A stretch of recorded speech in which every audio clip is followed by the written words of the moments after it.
મિત્રો આજે આપણે આ વિડીયોની અંદર વાત કરવાના છીએ ચોકલેટ ખાવાથી શું શું ફાયદા અને નુકસાન થાય એના વિશે હું તમને આજે જણાવવાનો છું। પણ હકીકતની અંદર ચોકલેટ ખાવી જોઈએ કે નહીં એના વિશે પણ હું તમને જણાવીશ। પણ સૌથી પહેલા આપણે વાત કરીશું ચોકલેટ ખાવાના ફાયદા શું શું છે। એની અંદર પહેલા નંબર ઉપર છે, જો તમે તમારા હૃદયને સ્વસ્થ રાખવું છે તો ચોકલેટનું સેવન જરૂર કરવું જોઈએ। જો તમારી બોડીની અંદર તમારે બ્લડ પ્રેશર નિયંત્રણ રાખવું છે તો પણ તમારે ચોકલેટનું સેવન કરવું જોઈએ।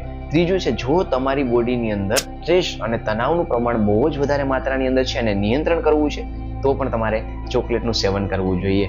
જો તમારે તમારા મસ્તિષ્કને સ્વસ્થ રાખવું છે તો પણ તમે ચોકલેટનું સેવન કરી શકો છો। આ એમના ફાયદા છે, જેથી કરીને તમને ઘણી બધી રાહત થઈ શકે છે આ બધી જ પ્રોબ્લેમની અંદર। તો હવે આપણે વાત કરીશું વધારે માત્રાની અંદર ચોકલેટ ખાવાથી શું શું નુકસાન થઈ શકે એના વિશે હું તમને જણાવીશ। એની અંદર પહેલું છે કે જો તમે વધારે માત્રાની અંદર ચોકલેટ ખાઓ તો તમને અનિદ્રાનો પ્રોબ્લેમ થઈ શકે છે।